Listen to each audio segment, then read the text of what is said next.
Como les decía, voy a comentarles sobre la digestión y la absorción de nutrientes. Disculpen el ruido, es que mi perro es muy chico. ¿De qué se tratará de la presentación? Como ahí bien indica, sobre los órganos que son parte de esta, cuáles son sus características y sus funciones, además de los macro y los micronutrientes. Por ejemplo, este proceso comienza en la boca, que, bueno, como un nombre un poco más técnico, es la cavidad oral, y que también esta incluye una serie de órganos que ayudan en gran medida a la digestión de los alimentos. Esta es la famosa boca, y por ejemplo, como les decía, tiene distintas partes, y parte por el labio superior, que es el que está ahí señalado. Luego viene el paladar blando. Posterior a ello están las amígdalas, que está, no sé si se alcanza a notar con la línea, pero leíto la lengua. Ahí está, ok. La lengua, como antes mencionaba, el labio inferior y la úvula, que es la campanita que tenemos ahí colgando. Eh, Luego de eso, está el esófago, que como ahí bien indica, es una parte del tubo digestivo. Está formado, es como un tubo muscular y tiene un diámetro, o sea, un largo aproximado de 30 centímetros. Este también conecta la faringe con el estómago y, por ejemplo, forma parte de lo que se conoce como el tracto gastrointestinal superior. Su principal función es la de cerrar el extremo superior del esófago para que la comida quede atrapada adentro del estómago mismo. Y ahí está, lo que es el color rojito, ahí va. Luego viene el intestino delgado,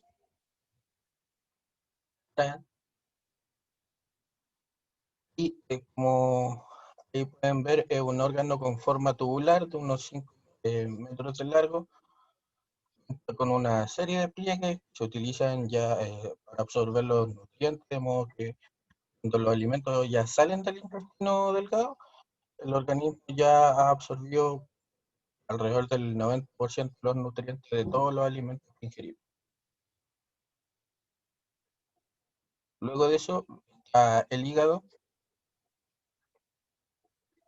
que está lo más bonito que encontré.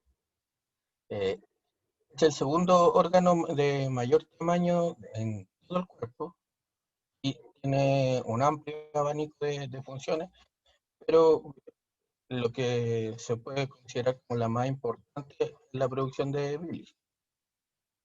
Luego la vesícula biliar almacena y recicla el exceso de bilis para que se pueda también utilizar en la digestión de próximos alimentos, próximas comidas. Eh, También está el páncreas, bien feo, pero lo que hay.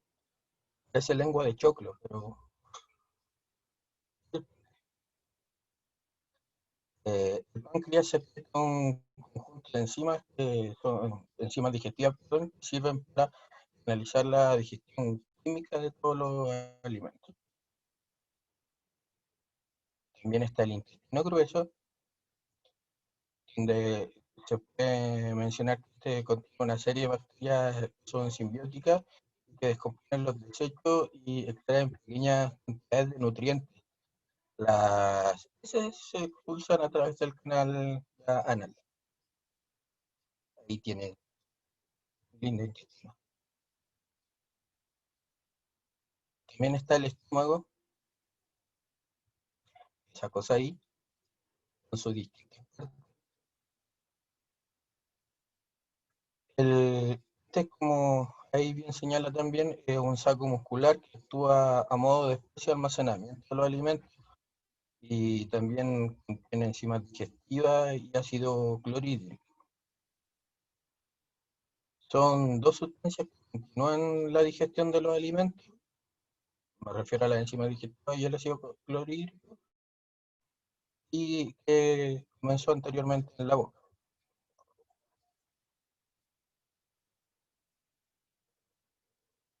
Los macronutrientes son tres. Primero, los carbohidratos, y estas cosas tan ricas. También llamados hidratos de carbono son los azúcares, almidones y fibras que se encuentran en una gran variedad de alimentos, tanto en frutas, granos, verduras y lógicamente los lácteos, que se llaman hidratos de carbono, que a nivel químico tienen carbono, hidrógeno y oxígeno. La digestión de este proceso se inicia en la boca con la amilasa salival. Luego la amilasa pancreática forma la dextrina y la maltosa. A continuación, el intestino delgado realiza la digestión de los carbohidratos, eh, con lo que se consiguen los monosacáridos. Otro de los macronutrientes son los lípidos. Aquí me equivoqué porque el orden tendría que haber puesto anteriormente la proteína ante los lípidos, pero van los lípidos. Los lípidos son un grupo de moléculas biológicas que comparten dos características. Son insolubles en agua y son ricas en energía debido al número de enlaces de carbono e hidrógeno. Los principales lípidos son fosfolípidos, glicolípidos y también el colesterol. La digestión de esto el proceso también se inicia en la boca con la amilasa salival y luego de ello la lipasa pancreática hidroliza algunos triglicéridos, triglicéridos de cadena corta. Y en el intestino delgado es donde se da la mayor digestión de lípidos debido a la acción como emulsionante de las sales biliares. El que yo les mencionaba que tendría que haber puesto los lípidos son las famosas proteínas. Y aquí pueden ver distintas alternativas de proteínas, ya sea de origen animal o de origen vegetal. Y las proteínas, como ahí señala, son moléculas formadas por aminoácidos que están unidos por un tipo de enlaces conocido como enlace peptídico, que yo creo que ya lo hemos escuchado bastante. Y el orden, la disposición de los aminoácidos dependen del código genético de cada persona. Todas las proteínas están compuestas por carbono, hidrógeno y oxígeno. Además, nitrógeno. La mayoría contiene, perdón, azufre y fósforo. La digestión de las proteínas eh, se inicia en el estómago, pero en la parte superior del intestino, que es donde se genera la mayor parte de la digestión de las proteínas. Y aquellas que no son absorbidas, el organismo la elimina a través de nuestros desechos orgánicos. Yo no sé si se acuerdan, pero el profe aquí ya nos había mencionado que la degradación de una proteína es muchísimo trabajo. Entonces, el, el cuerpo muchas veces toma lo que necesita y después simplemente lo desecha lo que no. Y bueno, yo le hice algunas preguntas por si alguno quería hacer. Y antes yo lo mencioné, dentro de todo lo que hablé, dije que uno de el segundo órgano más grande en el cuerpo está dentro de lo que es el sistema digestivo. No sé si lo recuerdan. Y, por ejemplo, uno siempre lo menciona, ya sea que estamos tristes, felices, se lleva siempre la peor. No sé si alguien se acuerda de cuál es.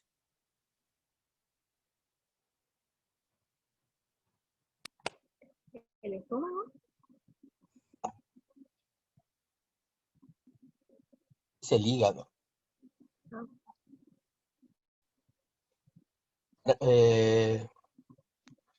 ¿Para qué dije yo que servía el páncreas? ¿Una pista? Secreta un conjunto de enzimas digestivas que sirven para...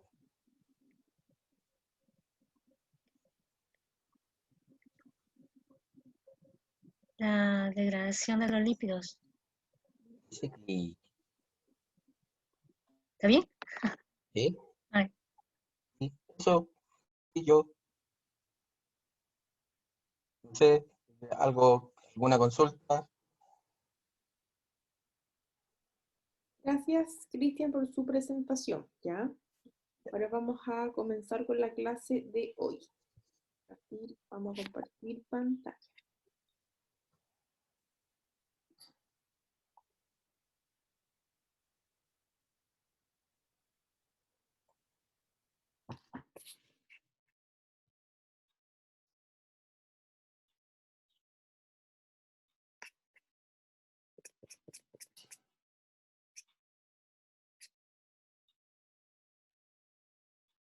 Entonces la clase... una consulta. ¿Sí? ¿El primer 15% de qué es? Del Porque control. uno es... Ah, es...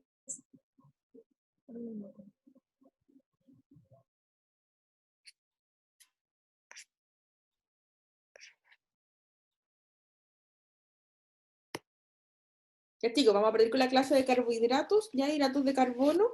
Vamos a ver las funciones, las características, la clasificación, la digestión de las mismas, también haciendo un repaso en base a lo que ya vimos para ir, ¿cierto? Recordando también esos temas, materia pasada, materia estudiada, ¿ya? Y las dudas, si es necesario, chicos, por el chat, ¿ya? Para que las veamos antes de ir al break, ¿ya? Vamos a partir repasando lo que es digestión y absorción de hidratos de carbono.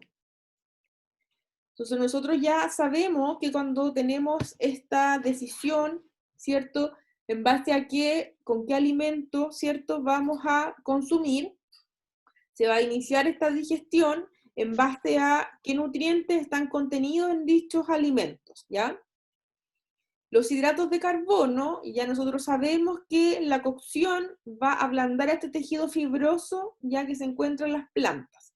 Cuando estos almidones se calientan, los gránulos se hinchan y se ablandan al contacto con el agua, como cuando nosotros nos procedemos a realizar, por ejemplo, fideos, ya una vez antes de someterse a cocción, son productos que son prácticamente nulos en su composición de agua, ¿cierto? Una pasta seca, a no ser que ustedes consuman pastas frescas, y una vez que entran en contacto con el agua, estos gránulos se hinchan, o sea, aumentan el tamaño, además se ablandan, por lo tanto son fáciles de digerir mediante la acción enzimática de nuestro tracto gastrointestinal.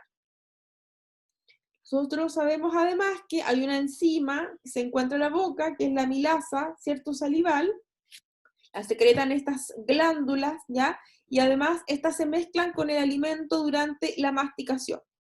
Como la masticación dura muy poco, esta digestión, ¿cierto? Es muy bajita, es casi nula. Al llegar al estómago, cierto ácido clorhídrico, este pH tan ácido del estómago, inactiva la amilasa salival.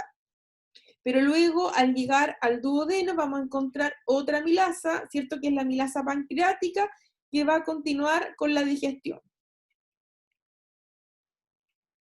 A su vez, ¿cierto? Esta alfa-amilasa no va a ser capaz de hidrolizar, ¿cierto? Las ramificaciones 1,6 de almidón, ¿ya? Por lo tanto, por lo que su acción sobre este mismo produce una gran cantidad de oligosacáridos con diversos enlaces 1,6.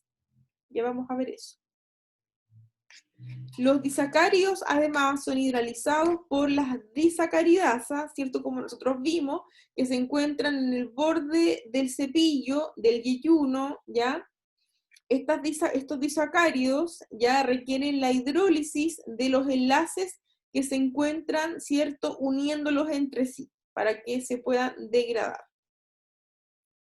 Además, los monosacáridos ingeridos en la dieta, glucosa, fructosa y galactosa, se absorben en el intestino sin la necesidad de digestión. O sea que si yo ingiero ya estos monosacáridos directos, ya se van a absorber directamente, ¿cierto?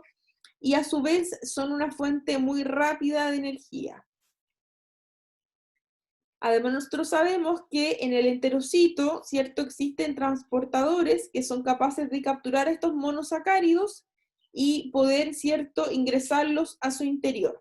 La glucosa y la galactosa, ¿cierto?, va a ser transportada por un transportador dependiente de sodio y se conoce como SGLT1. Esta además, ¿cierto?, transporta sodio y glucosa hacia el interior en forma conjunta. Y también encontramos el transportador de fructosa, que es el transportador GLUT5, que se encuentra también, ¿cierto?, en el Y1, y es el encargado de transportar la fructosa, ¿cierto?, desde el exterior hasta el interior del enterocito. Entonces acá nos vamos a encontrar con esta difusión facilitada con el GLUT5, que es capaz de transportar, ¿cierto?, la fructosa y, ¿cierto?, este transporte dependiente de sodio, que va a ser el encargado de transportar la glucosa y la galactosa. Luego tenemos acá, ¿cierto?, esta amilasa salival que se va a inactivar. Acá tenemos, ¿cierto?, la lactosa, la sacarosa, el almidón, ¿cierto?, la maltosa, que van a ir avanzando. Luego vamos a encontrar estas enzimas, ¿cierto?, la amilasa salival, ¿ya? También por acá la amilasa pancreática, ¿cierto?, que van a ir degradando estos disacáridos, este almidón, y tenemos también estas enzimas disacaridasas, que son, ¿cierto?, la maltasa, la sacarasa y la lactasa, que van a degradar a su vez la maltosa, la sacarosa y la lactosa. Luego tenemos, ¿cierto?, cada una de estas con su transportador correspondiente, ¿cierto? La galactosa, SGLT1, la fructosa con el GLUT5 y la glucosa con el SGLT1. Luego tenemos acá que desde el enterocito, ¿cierto?, hacia la vena porta, van a salir, ¿cierto?, por el transportador llamado GLUT2, los 3 monosacáridos. Luego tenemos también que estos monosacáridos son transportados por la vena porta al hígado, ¿ya? Y la transformación de estos monosacáridos a glucosa también ocurre, se libera posteriormente a la circulación para el uso del tejido que la requiere, ¿ya? También en el caso, ¿cierto?, que nosotros consumamos mayor hidrato de carbono de lo que consumimos, se va a producir glucógeno que se va a almacenar en el músculo y en el hígado. También, ¿cierto?, se puede llegar a producir la grasa por las diversas vías metabólicas, que me imagino que la están viendo en bioquímica, también la vamos a ver acá, ¿ya?, para que lo podamos repasar a la par. Respecto a la química de los hidratos de carbono.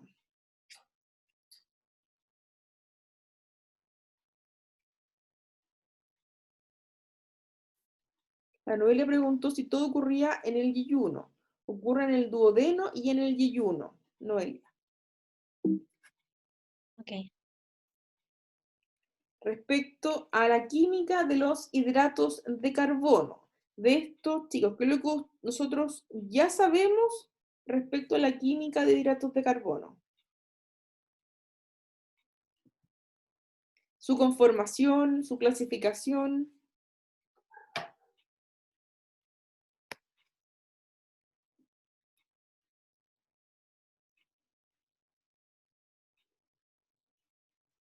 Profe, está preguntando. Sí, O sea, ¿cuál es la pregunta? respecto a los hidratos de carbono. ¿Qué es lo ¿Cuál que es la, ya saben respecto a su formación o su clasificación? ok. Saturados e insaturados? Pero otra vez, hidratos de carbono, no grasa. Ah, no, que estoy hablando. Puede ser por qué están formados, cómo se clasifican, cuáles son sus funciones, qué es lo que Ah, ustedes ya saben. las pentosas, hexosas,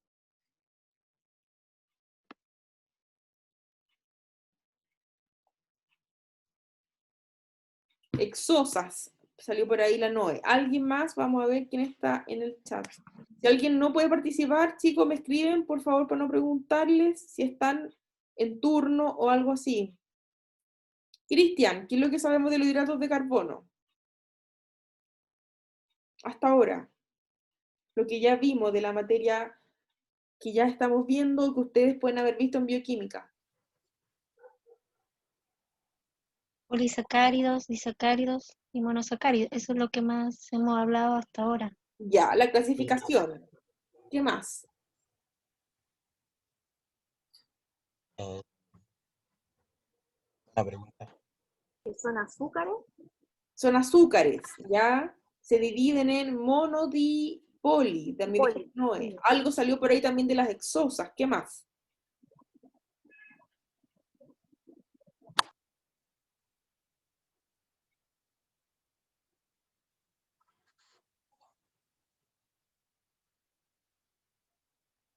Diego, Francis, ¿qué otra cosa podemos recordar de los hidratos de carbono que ya vimos? ¿Cómo se llaman los enlaces que los unen entre sí?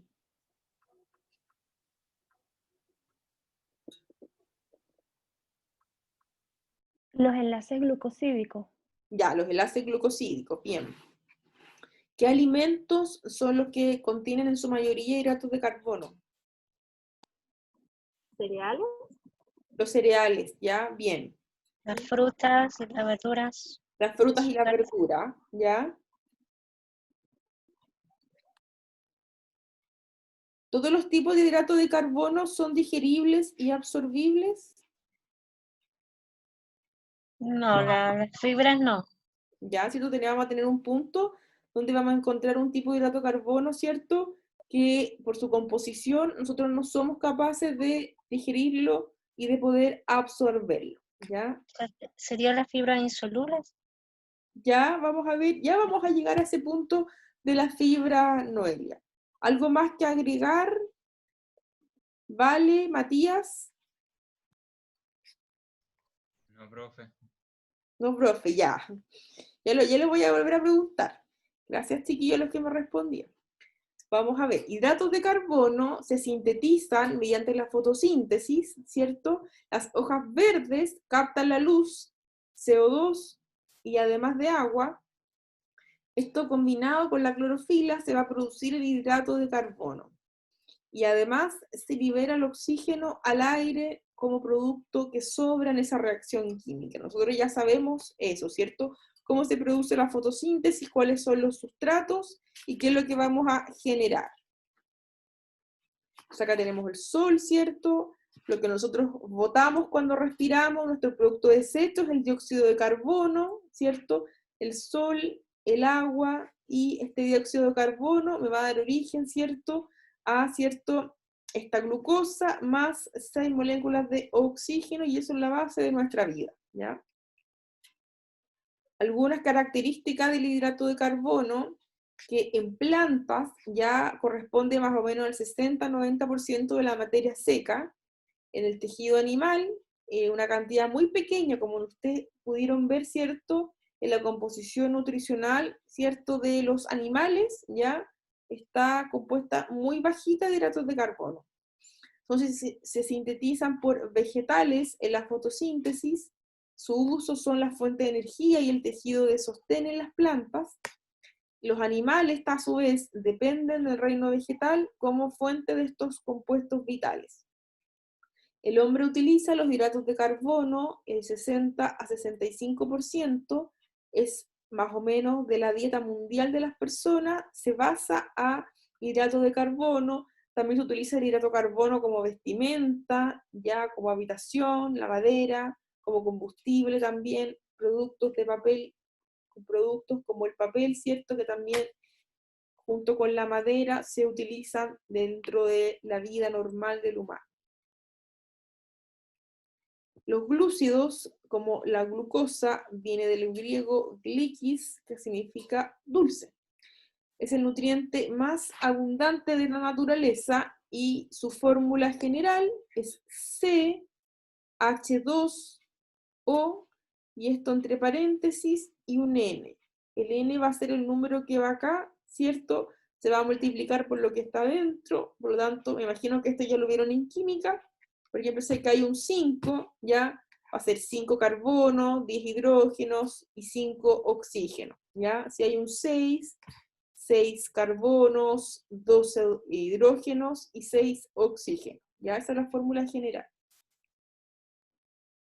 Este hidrato de carbono también está compuesto como estructura base, y cuando yo les preguntaba, ¿cierto?, ¿por qué está compuesto? Se refiere en su estructura básica, cuáles son los átomos que lo conforman, ¿ya? Lo conforma carbono, hidrógeno, oxígeno, y en algunos casos puede también estar compuesto, ¿cierto?, de nitrógeno, azufre, fósforo. Son átomos de carbono ya unidos, que son grupos alcohólicos, un grupo OH, un grupo alcohol, y radicales hidrógeno, H, también un grupo carbonilo, un CO con un doble enlace, un grupo aldehído, un grupo CHO, un grupo cetónico también, que es un grupo CO. Pueden ser polihidroxialdehídos o polihidroxicetona, como dijo por ahí también una compañera, dijo algo exosa, dijo también, ¿cierto? Derivados pueden ser de la oxidación, reducción, sustitución o polimerización. Entonces recordar que dentro de su estructura química están formados por carbono, hidrógeno, oxígeno, átomos de carbono como base unidos a grupos alcohólicos, o sea, OH, radicales hidrógeno, H, carbonilo, un CO con doble enlace, un aldehído, CHO, y un grupo cetónico también como un CO. Algunas estructuras y funciones. No sé si se ve suficientemente claro, pero lo vamos a seguir viendo durante esta clase, estas estructuras químicas. Están compuestos por carbono, hidrógeno, oxígeno en una proporción 1 es a 2 es a 1 respectivamente, un carbono, 2 hidrógenos, un oxígeno. Y su fórmula general, como dijimos recién, es CH2O, entre paréntesis N, donde N es el número de veces que esta estructura base se repite. Por ejemplo, a modo sencillo, la glucosa es C6H12O6 o CH2O y todo entre paréntesis 6. ¿Se entiende esto, chiquillos? Me imagino, yo creo que sí lo han visto esto en química, ¿sí? Más o menos nomás, profe. Diego, ¿por qué más o menos? ¿Qué es lo que no entiende? Lo de la N, o sea, cuando ponen solo la N al final, ahí como que me enredo un poco. Lo que pasa es que esta N, Diego, puede ser cualquier número. Por ejemplo, si es 6, se multiplica. Aquí hay un 1 que es invisible, la C. Entonces, 6 por 1, 6. Entiendo eso, profe, entiendo ¿Sí? eso. Ah, Sí. ya. Lo que pasa es que la fórmula general es esta, y N puede ser todas las veces que se va a repetir toda esta fórmula. Como se fijan acá ustedes, C, H2O, eso se refiere a eso. Que el N va a ser todas las veces que se va a repetir, puede ser 5, 6 o más, depende si la molécula es muy grande.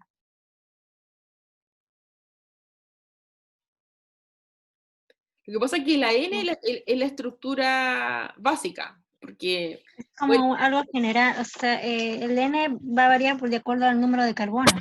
claro, y también lo que va a ir adentro, o sea, todo esto se va a multiplicar n veces. Puede ser 1, 2, 3 y así, 6. Por ejemplo, acá 6 y da esto. Es como la estructura estándar, Diego.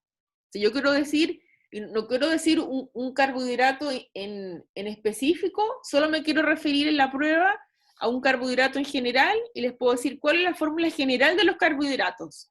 Es esta, CH2ON. Solamente, Ah, ya entendí, profe. ¿sí? Y ahí yo les puedo decir, ya, ahora aplíquenla con un 6, les dio una glucosa. Aplíquenla con un 5, les dio una hexosa, una ribosa, así.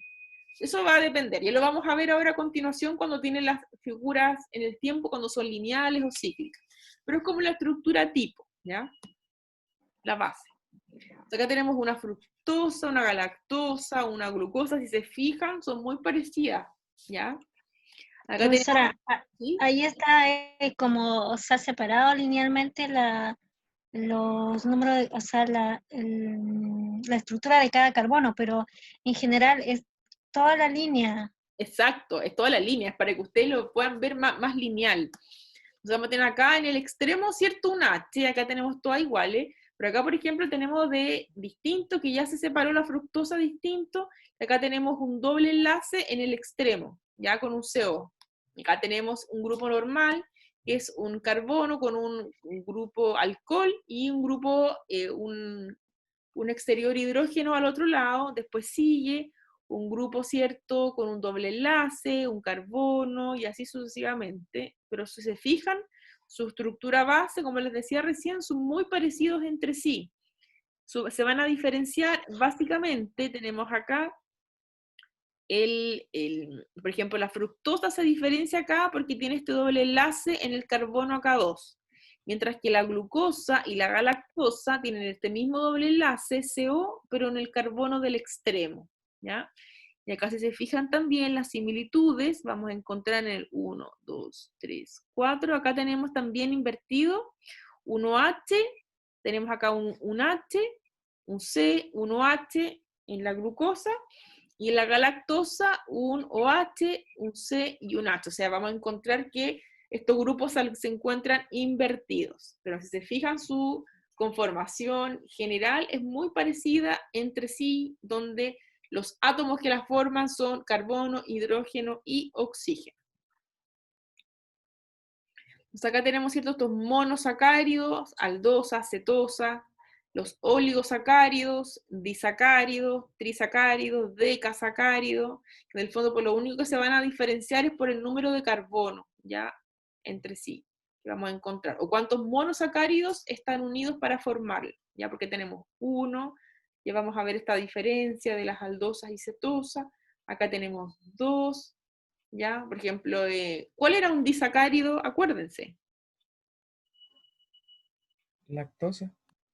¿Está formado por qué monosacáridos? Deja acordarme.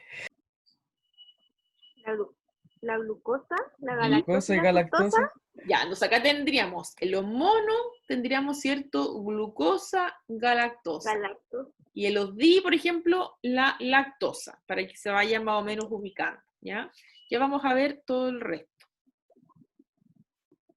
Entonces tenemos acá, ¿cierto? Que estos monosacáridos, los hidratos de carbono más sencillos, son los monosacáridos, o azúcares simples, los que ya dijimos. Estos azúcares pueden pasar, ¿cierto?, a través de la pared del enterocito sin ser modificado por la enzima. Entonces el monosacárido va a ser la mínima expresión, cuando yo les diga cuál es la mínima expresión de un almidón, por ejemplo, ¿ya? La glucosa, ¿ya? ¿Cuál va a ser la mínima expresión de una manzana? ¿Ya? La fructosa, porque es el azúcar de la fruta, ¿ya? Y así sucesivamente, de la leche, la lactosa y así.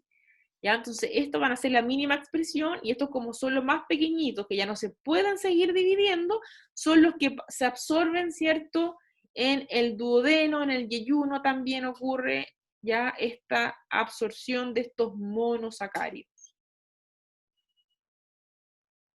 Su estructura presentan en todos sus carbonos un grupo hidroxilo, excepto en uno, el cual lleva un grupo carbonilo. Vamos a ver ahora cómo se ven.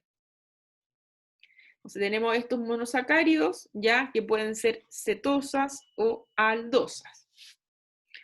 Vamos a ver, ¿cuántos carbonos tienen? Cuenten ustedes, chiquillos, ¿cuántos carbonos tienen? 6. ¿Todos de acuerdo? 6. Sí, sí.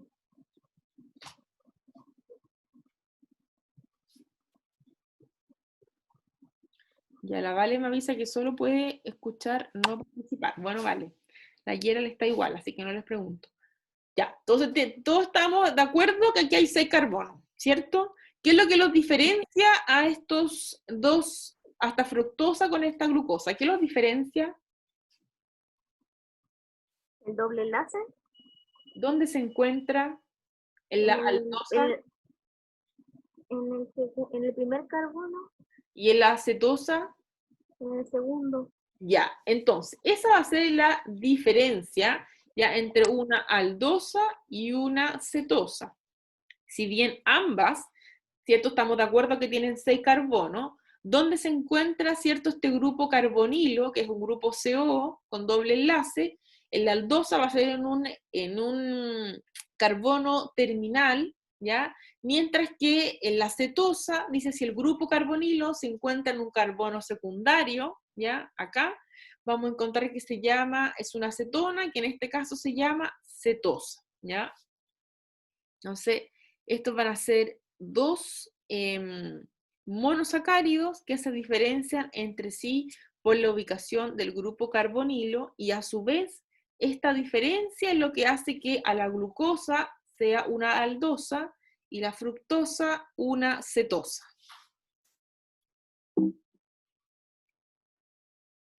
También tenemos otros monosacáridos, ya, de 3 carbonos. Si se fijan acá, el carbono principal, 1, 2, 3, ¿ya?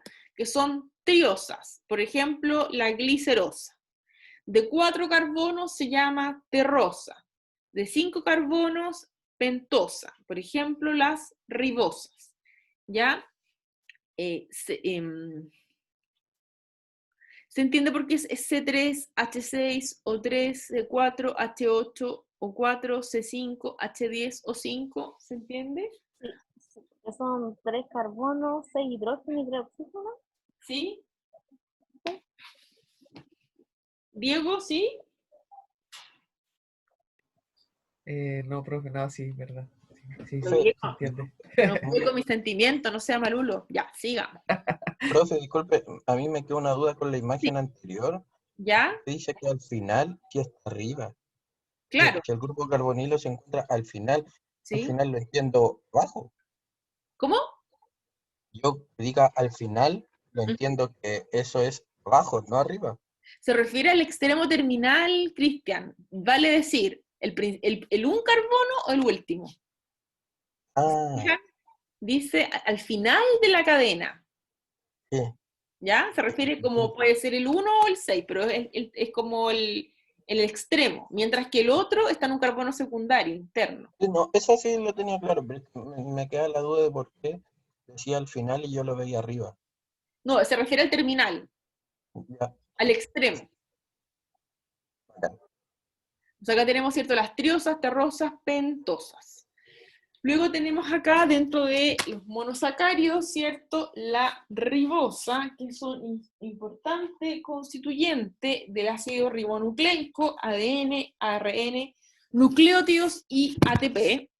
Esta se encuentra presente en el material genético, muy poca ribosa se encuentra presente en las dietas, y nuestro organismo lo sintetiza a partir de otros azúcares alimentarios. Recordar, además, que los nucleótidos, ¿se acuerdan de esa materia? ¿Los nucleótidos les suenan? ¿Qué es lo que compone un nucleótido? Es una ribosa Base, también. no, o la pentosa, o sea, claro. Una Un pentosa, bien. fosfato, Un grupo fosfato y una... base nitrogenada. Bien, muy bien, Maca. Entonces, nosotros cuando tenemos muchos nucleótidos formamos el ADN, junto también a otras cosas. Y entonces recordar que aquí vamos a encontrar, ¿cierto?, esta ribosa, ¿cierto?, que es una pentosa, ¿ya? La de este que está acá. Luego tenemos acá los monosacáridos más comunes, que son las hexosas. Hexosas, ¿ya? Se refiere a 6 carbonos, hex de 6, ¿ya? Que son digeribles, ¿ya? La glucosa, la galactosa y la fructosa, que nosotros eso ya lo sabemos, ¿ya? Es el más común de los monosacáridos en la glucosa. Dentro de las hexosas, la glucosa ya es el más común en el organismo. En los alimentos no se encuentra en estado libre, pero sí forma parte de las cadenas grandes de almidón o de hartos disacáridos, ¿ya? También se le reconoce algunas veces a la glucosa como dextrosa o azúcar de la sangre. Algunas personas dicen, me voy a medir la glucosa, ¿ya?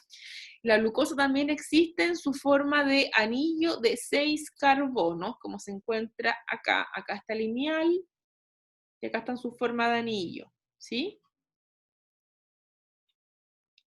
Según lo que acabamos de ver, La glucosa sería una aldosa o una cetosa.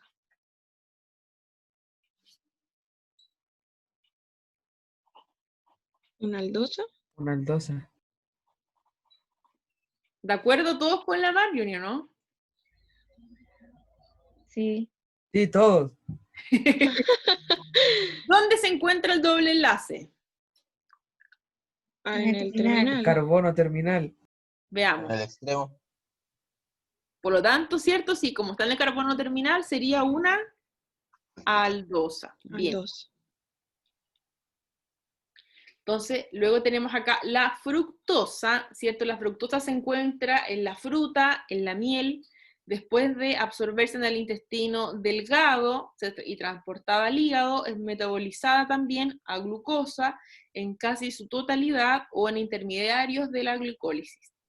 Una pequeña cantidad de fructosa se convierte a glucógeno, ¿ya? O a grasa, según la cantidad que yo consumo. Por eso cuando nosotros tenemos un balance energético positivo, o sea, yo requiero 1000 calorías y consumí 2000, ¿qué hace mi organismo? Diversas vías metabólicas mediante las cuales almacena glucógeno o lo transforma en grasa, ¿ya? Pero eso se guarda. Nuestro organismo está hecho para guardar en épocas de recesión, estamos fabricados de esa forma, ¿ya? Glicólisis, chiquillos, ¿han visto eso? Ciclo de Krebs, glicólisis. Profe, no lo mencione, por favor. ¿Qué pasó? Estamos en eso, profe. No, la prueba de ayer, me estoy metiendo en territorio peligroso. De bioquímica. Por eso les pregunto, ¿lo han visto? ¿Lo están viendo? ¿Ya tuvieron prueba? Cuéntenme. Lo estamos viendo. Ah, ya, están viendo, ya, estamos a la par entonces, súper bien. Ya, acá también vamos a ver algo de esto, tal vez no tan a cabalidad como bioquímica, pero también vamos a pasar por esto. Hexosa, galactosa, que tenemos acá, es el tercer monosacárido más abundante y de importancia nutricional. Al comparar su estructura con la de la glucosa, son muy parecidas, excepto que cambia, ¿cierto?, un hidrógeno y el grupo hidroxilo OH en el carbono 4 se encuentran invertidos. La galactosa se encuentra unida a la glucosa, formando el disacárido lactosa, que se encuentra en los lácteos, que todos nosotros ya conocemos. Una vez que es absorbida, la galactosa, que es el monosacárido, se convierte en glucosa en el hígado, el cual puede utilizarse para proveer energía inmediatamente, o también puede ser almacenada como glucógeno, según cómo esté mi ingesta dietaria y cómo esté mi gasto energético. Disacáridos tenemos acá que son compuestos, ¿cierto?, de azúcares simples, de monosacáridos, unidos por enlaces glucosídicos. Este enlace, a su vez, provoca la eliminación de un átomo de hidrógeno de uno de los monosacáridos y de un grupo hidroxilo del otro monosacárido, y además se libera una molécula de agua. ¿Ya? Vamos a contar acá. Tenemos, por ejemplo, una glucosa más otra glucosa. ¿Qué es lo que conforma si yo tengo una glucosa más glucosa?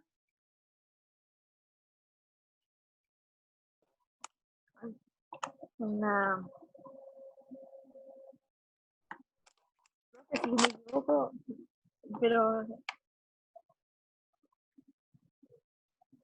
¿Una galactosa? Vamos a volver atrás, preocupa la maca, no sé yo. La galactosa Ah, con la glucosa, ¿qué forman? Pregunta, ¿qué forman? ¿Glucosa y galactosa? lactosa. Lactosa. Galactosa. Y Lactosa. más glucosa, ¿qué forma? Lactosa. Más fuerte, no me queda claro, ¿la? Lactosa. Glucosa más glucosa, Noelia. No, glucosa más glucosa Maltosa. maltosa. Ya, ahí sí, glucosa más glucosa es maltosa. Vamos a ver ahora. No lo escuchaba bien. Ya, tenemos acá, imagínense que tenemos en forma imaginaria, si se fijan acá tenemos los carbonos 1, 2, 3, 4, 5, ¿ya? Y 6 por acá arriba. Entonces, yo tengo acá un enlace glucosídico alfa 1,4. ¿Por qué se llama alfa 1,4? ahí parece que era porque en el carbono 1 y en el carbono 4 hay un OH, algo así, o un carbono, por ahí, algo por ahí va. Sí, por ahí va, Maca, bien, por ahí va. Acuérdense, Pero es como eso. la primera glucosa, chiquillos, miren la primera glucosa. Tiene unos numeritos, ¿cierto? 1, 2, 3, 4, 5 y 6. ¿La ven? Porque el enlace ocurre en el carbono 1 y el 4. Exacto. Este es el carbono 1, Eso. este que está acá en el carbono 1, y este es el carbono 4. ¿Ya? Y se llama alfa porque lo que sale de acá, lo que va a reaccionar, son dos moléculas que se encuentran ubicadas acá al frente. ¿Ya? Ese H sale, ese H sale, ese O sale, entonces se encuentra todo al frente, entonces alfa 1, 4. ¿Ya? Y se libera un agua. Ya, entonces, los disacáridos, dice que estos sí necesita que el cuerpo los convierta en monosacáridos antes de que se puedan absorber. Disacáridos son, chiquillos, a esta altura ya tuvieron la prueba, ya les fue bien, ya saben qué monosacáridos conforman los disacáridos, que son sacarosa, lactosa y maltosa, ¿ya? Obviamente que cada uno de ellos contiene glucosa, ¿cierto? Glucosa más glucosa, o glucosa más galactosa, o glucosa más fructosa. La maltosa contiene, ¿cierto?, dos moléculas de glucosa unidas por la unión alfa, lo que acabamos de ver. La maltosa se encuentra en la cebada, whisky, ginebra. La mayor parte de la maltosa que digerimos en el intestino delgado es producto de la digestión del almidón. Acá tenemos, ¿cierto?, la maltosa, como decía el compañero, ¿cierto?, tenemos que es alfa 1, 4, ¿ya? Porque se encuentra en el carbono 1 y en el carbono 4, la unión de este enlace glucosídico. Sacarosa. La sacarosa es el nombre científico para el azúcar de mesa. Se produce habitualmente de la caña de azúcar, pero también a partir de la remolacha blanca. La sacarosa se halla también en la zanahoria y en la piña. La sacarosa yo creo que es el único ya que ustedes pueden percibir un sabor dulce a partir de ese. Porque, por ejemplo, la cerveza no es dulce, ¿cierto? La leche tampoco es dulce, pero si ustedes prueban una zanahoria o la piña, ¿ya? Ustedes pueden sentir el sabor en las papilas gustativas dulce, ¿ya? Esa es la diferencia de esta sacarosa, ya también conocida como azúcar de mesa, y también se encuentra en algunos alimentos. O sea, acá tenemos, ¿cierto?, esta sacarosa que está formada por una glucosa y una fructosa, ¿ya? Y también es alfa porque está con esto mismo de abajo. La lactosa es el disacárido que se encuentra en la leche humana y animal. Es considerablemente menos dulce. Yo creo que si la sacarosa sería 10, la lactosa es como dulce 1 o 0, no sé. Pero no es dulce al sabor. Muchas personas no pueden digerir esta lactosa, ¿cierto? Ya que no tienen suficiente enzima lactasa, ¿ya? Y no puede romper estos enlaces beta, ¿ya? Entonces tenemos acá, ¿cierto?, los pacientes que tienen intolerancia a la lactosa, que no es una alergia, ¿ya? No confundir alergia a la proteína en la leche de vaca, intolerancia a la lactosa y enfermedad celíaca o alergia al gluten. Son tres cosas distintas entre sí. Fisiopatología y tratamiento nutricional, ¿ya?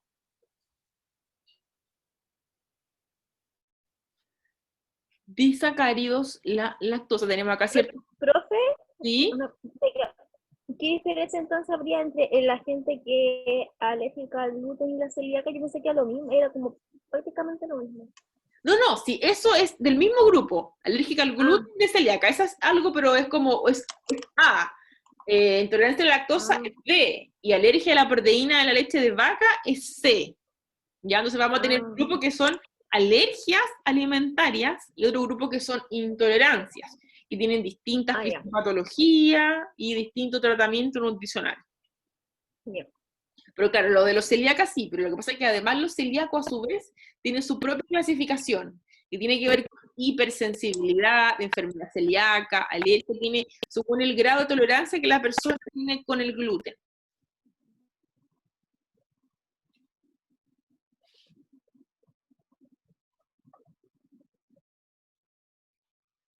Y tenemos acá, ¿cierto? Esta lactosa, ya, que se va a formar ahí la galactosa con la glucosa, y acá tenemos, ¿cierto? La lactosa.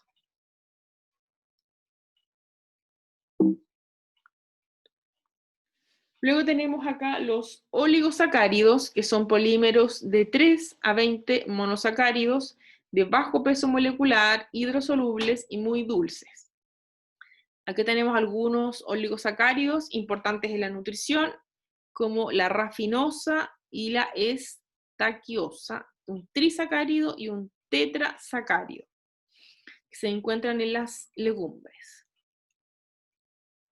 Azúcares complejos polisacáridos. Los polisacáridos son químicamente hidratos de carbono más complejos.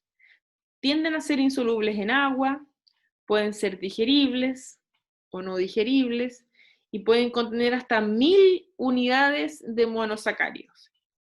Ejemplo, el almidón, el glucógeno, la celulosa. Entonces, en general, Profe, ¿sí? esa sería como una de las grandes diferencias con los oligosacáridos, porque a mí eso se me confunden, los polisacáridos de los oligosacáridos. Claro, Entonces, los otros son de 3 a 20 monosacáridos y estos pueden tener hasta 1000 unidades. exacto, son Ya. muy pequeñitos los oligos, mientras que los polis son organismos totalmente más complejos y gigantes, muy grandes. Ah, ok. Por ejemplo, uno de ellos es el almidón, que es la fuente de energía más importante para los seres humanos. Se encuentra en granos cereales, raíces comestibles como la papa, la yuca, ¿ya? Y en general el almidón está compuesto por amilosa y amilopectina. Entonces, acá tenemos su configuración molecular de la amilosa, es predominantemente lineal, con enlaces de tipo 1,4, ya lo que explicábamos recién, ¿se acuerdan? 1,4, con algunas cadenas ramificadas, ¿ya? Entonces aquí tenemos la amilosa, que es más bien lineal, con enlace 1,4. Mientras que la amilopectina, ya que es la otra hidrato de carbono que va a componer, ¿cierto? Este almidón es una molécula ramificada, ¿ya? Y cada 24 a 30 unidades de enlaces glucosídicos 1,6 y con su cadena principal de enlaces 1,4, ¿ya? Se puede tener enlaces 1,6, pero su cadena principal va a ser enlaces 1,4. Entonces, si se fijan acá, cada circulito ya representa un monosacárido. Entonces, imagínense esto, pero sé que hay 1, 2, 3, 4, 8, 9, 10. Hay como 50. Imagínense esto, pero en 1000. Y ahí tenemos un polisacárido. Acá tenemos, ¿cierto?, los enlaces 1,4 y 1,6, la diferencia. Entonces, acá teníamos, ¿cierto?, el 1, 2, 3, 4. Entonces, aquí teníamos el 1 y el 4, ¿ya? Porque aparece acá, ¿cierto?, el alfa 1,4. Y tenemos acá el 1,6, el enlace glucosídico en el 1 y en el 6. 1, 2, 3, 4, 5 y 6. Entonces, si se fijan, el sexto carbono es este que está arriba, que es el CH2, acá OH, pero acá está solito, ¿ya? Entonces se forma entre el carbono 1 y el carbono 6, ¿sí? Profe, eso siempre me confunde. En el 1,4 estábamos claros, ¿cierto? Sí, es que el 6 como está arriba, yo como que me lo salto. No se lo salte, pues mire, lo mismo que acabamos de contar. Aquí dijimos 1, ¿ustedes ven mi mouse o no, Mati? Sí, profe, sí lo veo. Ya, No 1. se ve. ¿Ahora, Maca? Ahí está, ahí sí, Ajá. sí, ahí sí. 1, 2, 3, 4, 5, y este es el 6, el TCH2OH. ¿ya? Entonces acá tenemos, como teníamos el 1 y el 4, queda lineal, el alfa, ¿cierto? 1, 4. Pero cuando tenemos el 1 y el 6, 1, 2, 3, 4, 5, y este es el 6, este es CH2OH. Entonces acá se libera esta H, este O, se libera agua y se une este 1, esta O queda acá, y este CH2, que vendría siendo el 6. Y ahí quedaría un enlace 1, 6. ¿Ahora sí? Sí, profe. Entonces, cuando usted dice se libera agua, ¿es porque se produce una hidrólisis ahí? Claro. ¿Eso es? Ah, Sí. ya. Mm. Entonces, ¿qué tenemos acá? Luego tenemos este almidón. En los alimentos, sí, en general, la amilopectina. La amilopectina, ya está que es más grande, ¿ya? Se encuentra en mayor proporción que la amilosa, entre un 60 y un 85%. ¿Ya? La amilopectina entonces se encuentra en porcentaje mayor, mientras que la amilosa, ¿ya? Se encuentra entre un 40 y un 15, ¿ya? Y tenemos, ¿cierto?, esta almidón grande, ¿cierta?, de glucógeno, por ejemplo, esta amilopectina de glucógeno. Entonces acá tenemos estos enlaces 1,6, si se fija con el CH2, y este enlace 1,4 que es en el 1 y el 4, ¿ya? Y así van a ir esta gigante molécula de almidón. Entonces, veamos esta diferencia, que el almidón se encuentra, ¿en qué dijimos que se encontraba?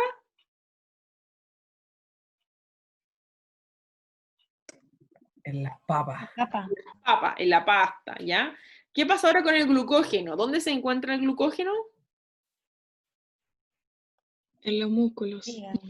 Ya, pero se encuentra, ¿cierto?, en el cuerpo humano, se produce en el cuerpo humano, ¿ya? Se forma a partir de los excedentes de los monosacáridos resultantes de la digestión del almidón alimentario, lo que yo les explicaba recién. Por ejemplo, yo requiero 1000 calorías, porque yo no gasto más, no me muevo, soy sedentario, ¿ya? Gasto 1000 calorías, ¿ya? Y yo como 3000. ¿Qué pasa con mi organismo? Tengo grasa además, tengo hidrato de carbono además, tengo proteína además. Entonces, ¿qué hace mi organismo? Dice, chuta, me quedaron estas 1000 glucosa, estas 1000 fructosa, estas 1000 galactosa, vamos a transformar todo a glucosa, me quedan acá, ¿qué hago yo? Lo transformo en glucógeno. ¿Qué dice mi organismo? Sí, porque el día de mañana usted, señorita, me puede dejar sin comer y yo necesito guardar para posteridad, ¿ya? Entonces, vamos a guardar estos monosacáridos y vamos a juntarlos entre sí y vamos a formar un glucógeno. ¿Dónde lo vamos a guardar? En el hígado y en el músculo. Estos también se fusionan en conjunto para formar este nuevo polisacárido. El glucógeno, por lo general, está en los músculos y en el hígado como reserva de glucosa y energía. Por eso que las personas pueden estar mucho tiempo sin comer, independiente del estado nutricional, porque nosotros vamos a tener almacenado grasa, hidrato de carbono y proteína, ¿ya? En los músculos, en el hígado, en el tejido graso, ¿ya? No así con el agua, que el agua la necesitamos sí o sí todos los días. Polisacáridos no disponibles, la celulosa, hemicelulosa, lignina, pectina, goma guar, por ejemplo, se denominan hidratos de carbono no disponibles porque el humano no los puede digerir. Celulosa, vamos a encontrar acá un polímero de la glucosa, es una de las fibras de las plantas verdes. La hemicelulosa es un polímero de otros azúcares, por lo general hexosa y pentosa. La lignina se encuentra como parte de la pared celular de muchas células vegetales y les da dureza y resistencia. Las pectinas se encuentran en los tejidos vegetales y en la savia y son polisacáridos coloidales. Las gomas, además, son hidratos de carbono viscosos extraídos de las plantas. En los seres humanos, cualquiera de los hidratos de carbono no disponibles pasa a través del tracto gastrointestinal, forman gran parte del volumen de desecho que se eliminan las heces y en general lo denominamos fibra dietética. Y vamos a ir a break. ¿Ya, chiquillos? Pausar.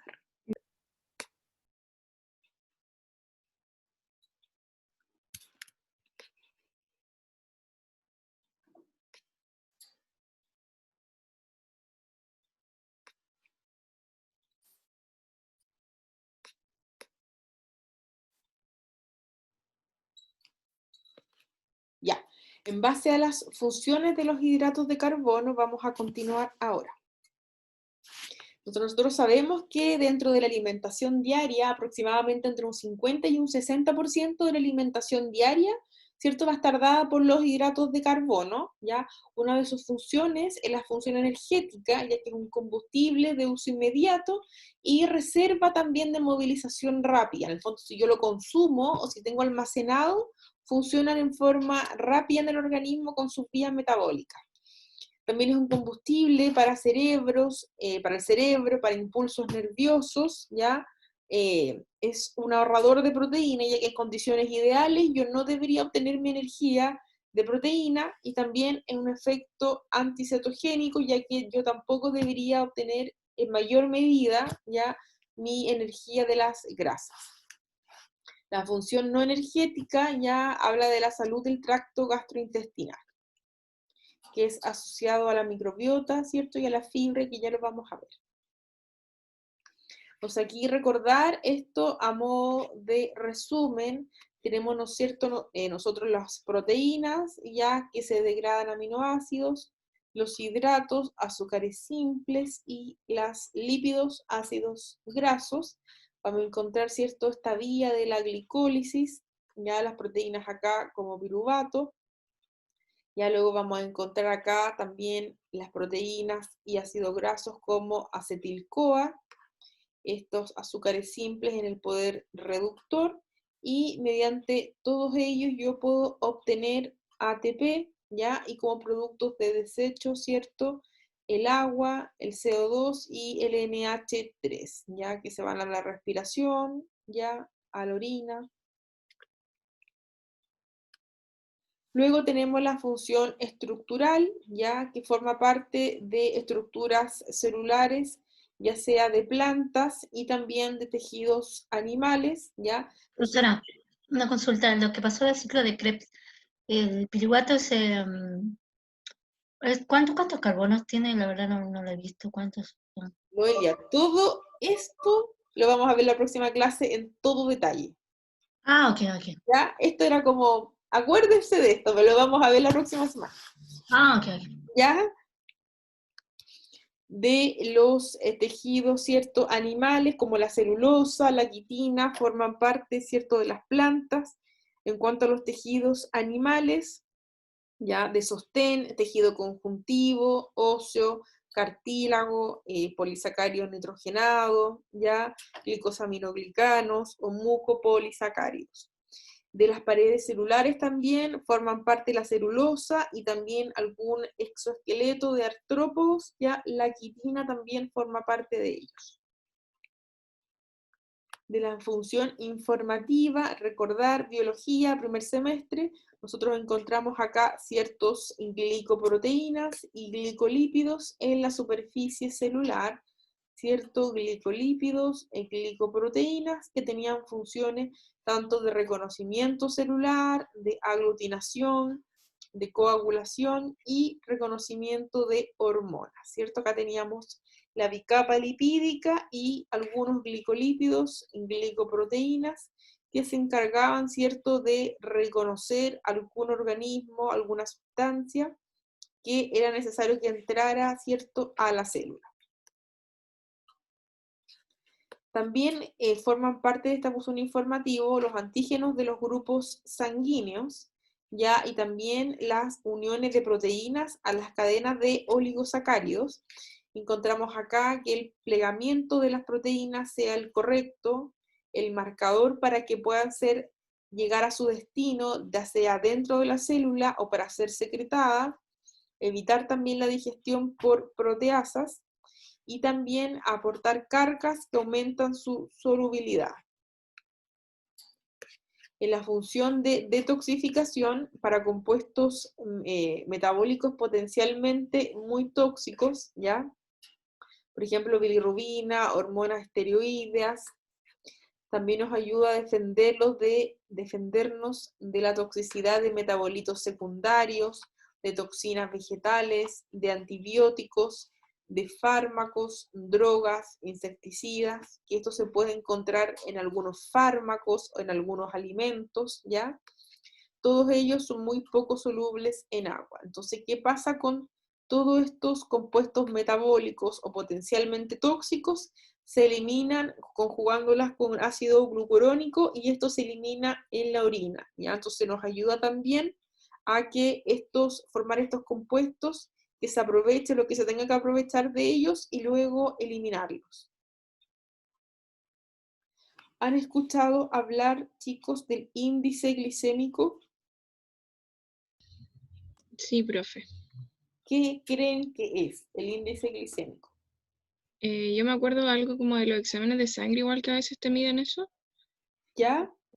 Y que hay alimentos también que tienen distintos índices glicémicos. ¿Ya? ¿Y cuáles van a ser los alimentos que nos van a ayudar más a nosotros? ¿Los índices glicémicos alto o bajo? Ah, no sé.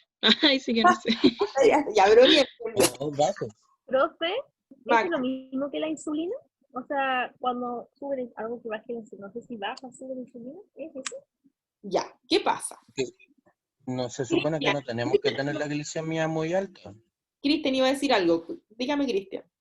Es que yo decía que lo mismo que decía la Marjorie por los exámenes, se supone que uno no puede tener la glicemia muy alta. ¿Ya? Entonces, en relación a lo que usted dice también, si tenemos que tenerlo alto o bajo, eh, bajo esos parámetros yo entiendo que hay que tenerlo bajo. Ya, entonces, Cristian dice por un lado que hay que tener la glicemia baja. La Marjorie dice que ya recuerda haberse tomado exámenes que tienen que ver con el índice glicémico. Y la Maca dice que, ¿qué pasa con la insulina? ¿Cierto? Algo pasa ahí. Cuando nosotros comemos, ¿qué señales ocurren en nuestro organismo? ¿Qué es lo que me permite que se realice la digestión, la absorción? ¿Por qué esta glucosa entonces cambia en nuestra sangre y aumenta? Eso todo lo vimos nosotros en la primera unidad, ¿acuerdan? Por el tema de las hormonas igual, ¿o no? Ya, las hormonas, ¿cierto? También influyen, pero nosotros llegamos a un punto en la materia en que dijimos, ok, estos monosacáridos, ¿cierto? Van a diversos tejidos, van a viajar, ¿cierto? Por la sangre a donde sea necesario. Imagínense, yo comí cornflakes o comí puré o pan o chocolate, alimentos altos en hidrato de carbono, ¿ya? Entonces, ¿qué dijimos nosotros?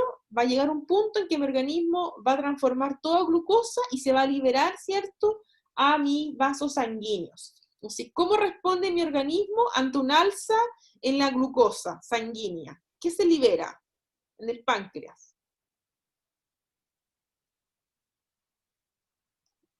Lo dijo la Maca por ahí. La insulina. La insulina, ¿cierto? Entonces, ¿qué va a decir la insulina? La insulina va a ir a actuar directamente y me va a provocar, ¿cierto?, que esta glucosa que se encuentra en mi vaso sanguíneo, esta glicemia que se encuentra alta, baja porque va a hacer que esta entre a los diversos tejidos donde sea necesario, ¿ya? Entonces, por eso, esta insulina me va a bajar mi glicemia sanguínea, ¿ok? Ahora, ¿qué pasa? Van a haber ciertos pacientes, ¿cierto?, que pueden tener una enfermedad, ya sea hereditaria, o ya sea también durante la adultez, que va a permitir que esta insulina, ¿cierto?, no actúe o actúe en menor medida. ¿Cuál es esta enfermedad? ¿La diabetes? La diabetes, ¿ya? Entonces la persona, por ejemplo, puede tener diabetes, se puede desencadenar en los niños. ¿Qué pasa ahí cuando los niños tienen diabetes? ¿Qué pasa en qué sentido? No pueden comer Chocman. No pueden comer Chocman. ¿Qué más? tienen una dieta súper controlada. Claro, todos los diabéticos deberían tener dieta controlada, pero cuando pasa... Pero ahí no son porfiados, sí, ¿no? Sí, también, excelente. Ahí eso les va a servir después cuando tengan que tratar a esos pacientes porfiados, pero en general los porfiados son los que desarrollan la diabetes en la adultez. Yo les pregunto ahora, ¿qué pasa con cuando... Profe, ¿Sí? ¿este examen es el que se hace con un pinchazo en el dedo? Es que se puede realizar de muchas formas, pero no es suficiente con un examen. En general, si un examen sale alterado, se recomienda repetir la prueba de tolerancia a la glucosa oral y repetir después de nuevo una glucosa en ayuna. La cuestión como naranja, Entonces, como yo jugo en naranja. relación a eso quería hacerle una consulta. Lo que pasa Terminamos es la que idea primero, Cristian, terminamos la idea. La guía me avisa por interno, diabetes gestacional, ya, que la puede tener la madre, se desencadena en general cuando la madre está embarazada, cuando el lactante nace, ya la madre, ¿cierto? Es muy poco probable que mantenga la enfermedad. La diabetes mellito 1, que es la diabetes insulino requiriente o insulino dependiente, el paciente, ya donde el paciente en general son niños, se desencadena entre 0 y 10 años, que es cuando la diabetes es práctica casi 100% hereditaria, ya, o sea, por ejemplo, el abuelo del niño tiene diabetes, o el papá del niño tiene diabetes, el niño tiene un peso normal, no come exceso de carbohidrato, no es un niño obeso, no es un niño sedentario, ¿ya? Y esta diabetes se desarrolla en niños de 0 a 10 años. Lo que pasa en estos niños es que el páncreas deja de secretar insulina. Por lo tanto, el niño tiene que inyectarse esta insulina. ¿Pero qué pasó ahora con los adelantos de modernos? Existe la bomba de insulina, ya que esta bomba te va a ir midiendo la glicemia y te va a ir, ¿cierto?, secretando la insulina a medida que el niño lo vaya requiriendo. Ya, lamentablemente no es algo que tenga acceso para todas las personas, pero existe. Ahora, el paciente adulto, que es el, como decía la Maca, que es porfiado, que ha tenido toda la vida obesidad, que consume aumento de hidrato de carbono, comida chatarra, es sedentario, fuma, puede o no tener consumo de alcohol, esa es otra historia. Y a ese paciente probablemente en un inicio le van a dar una terapia farmacológica con sensibilizadores de insulina, ya, pero si ese paciente no hace caso, no hace dieta, no hace ejercicio, sigue fumando, sigue con consumo riesgoso de alcohol, puede llegar a ser un paciente insulino requiriente. ¿Qué me dice la Gerald por privado? Ah, sí, que también al paciente le pueden hacer para diagnosticarle una glicemia capilar, ¿ya? Pero en general no es un único examen que yo la vaya a diagnosticar. Los protocolos actualmente me dicen que el paciente sale alterado entre tal y tal cifra, qué examen volver a realizar y eso, ¿ya? También cuando el paciente diabético tipo 2 en la adultez está descompensado, se realiza una hemoglobina glicosilada y ese examen es un buen indicador que me dice cómo se ha portado el paciente de aquí a 3 meses atrás, ¿ya? Después de esa leve introducción de diabetes a lo largo de toda la vida, algo me iba a preguntar el Cristian. Cuénteme. No, es que lo mío era, a mí, yo tengo tengo obesidad y en el trabajo a mí me midieron, porque siempre llevan enfermero y cosas les ponen a hacer ejercicio ahí en el mismo lugar de trabajo o dicen una toma de sangre. Y dijeron que yo tenía la glicemia muy bien, a pesar de que tengo obesidad. Que puede ser, pues, Cristian, se siente afortunado, a pesar de que tenga obesidad, de que tenga la glicemia normal, pero insisto, no es un único examen determinante, menos de glicemia capilar, de si el paciente es o no diabético. ¿Qué es lo que se recomienda? Tomar una glicemia capilar, repetir una prueba de tolerancia a la glucosa oral, otra glicemia en ayuno, y con más o menos, por lo menos 2 a 3 exámenes, yo puedo decir el paciente tiene resistencia a insulina, o está con, entre comillas, prediabetes, que ese término ya no se utiliza, ya, pero como que el paciente va en camino a o puede tener diabetes, ya, pero con un único examen no es para confiarse. Por eso que cuando ustedes se realizan, no sé, exámenes de chequeo, de rutina, ya en general se recomienda tanto la glicemia como la prueba de tolerancia a la glucosa oral. ¿Por qué? Porque la glicemia me va a decir O sea, yo puedo estar comiendo pésimo, pero si tengo un examen el lunes, el domingo yo me porto bien, como súper poquito, un huevo duro, ensalada de lechuga, por darles un ejemplo, agua todo el día, entonces me porto bien un día y mi glicemia del lunes en la mañana al ayuno me va a salir regio. Pero ¿qué pasa con la prueba de tolerancia a la glucosa oral? Es una curva, ¿ya? Entonces me dice, tu organismo se comporta con este gráfico de esta forma, subió, bajó, tu glicemia y tu insulina con esta carga que le dimos de 140 gramos de glucosa. Esa es la diferencia entre una prueba de tolerancia a la glucosa oral y una glicemia sola, ¿ya? Entonces, por eso en general es recomendable, si un examen me sale más o menos alterado, repetirla con una prueba de tolerancia a la glucosa oral, porque ese me dice el comportamiento de la insulina y de la glicemia a los 30, a los 60, a los 120 minutos postcarga. Geraldine me dice, si en la consulta sospechamos con pacientes diabéticos, ya, ¿qué paciente podemos sospechar que es diabético en la consulta? Si lo tomamos una prueba capilar de glicemia, o sea, le pinchamos el dedo con todas las precauciones estándar, con guantes, etcétera, y nos aparece que el paciente, independiente si haya comido o no, tiene mayor a 200, ese paciente automáticamente es diabético. O sea, no tiene ni que patalear, ¿ya? Ahí podríamos tener alta sospecha. A ver, si un paciente me aparece 190, 180, un paciente que sí o sí, yo le voy a decir, te tiene que hacer una glicemia, sí o sí, y una prueba de tolerancia a la glucosa oral, porque si bien no está diabético, está en vías de. Si un paciente dice la Geraldine, sospechamos que un paciente es diabético, pero en su historia clínica no me dice nada.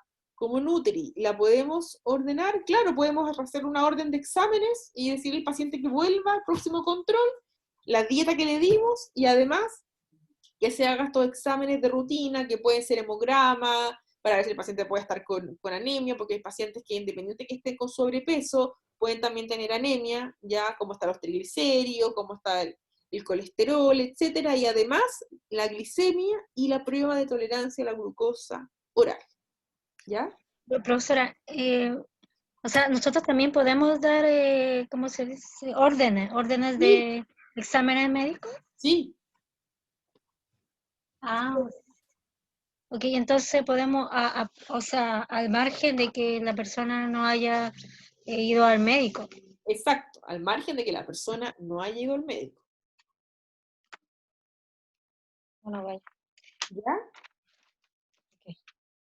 Ya, chicos, entonces, todo esto a partir, lo hablamos a partir del índice glicémico, ¿ya? Entonces vamos a encontrar gran población en Chile que está con diabetes o en vía de diabetes, ya tanto niños como adultos mayores, y es nuestra responsabilidad tratar de educar a la población en base a todos estos temas de los alimentos, ¿ya?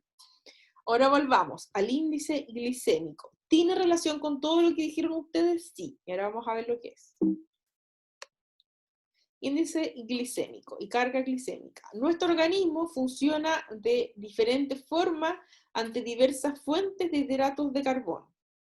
Ejemplo, la ingesta de una porción de hidrato de carbono alto en fibra, arroz integral, produce un aumento menor en los niveles de glicemia comparado con una porción de puré de papa. Ejemplo, tengo acá en este curso este grupo con 10 alumnos: Cristian, Noelia, Ana María, Diego, Franci, Geraldine, Macarena, Marjorie, Matías, Valentina. Tengo a mis 10 alumnos. Y a todos ustedes les digo ahora ya, ahora van a consumir una cantidad, cierta cantidad, por ejemplo, 100 gramos de arroz integral, cada uno, consúmalo. Después a ustedes les mido la glicemia, ¿ya? Y me da un número. Por ejemplo, me puede dar 140, por darles un número, porque depende con qué hayan comido antes también. Después yo les mido a ustedes la glicemia comiendo los mismos 100 gramos, pero de puré de papa. Entonces ya no me va a dar 140, me va a dar, por ejemplo, 180. Entonces, esto es lo que me dicen acá, es distinto.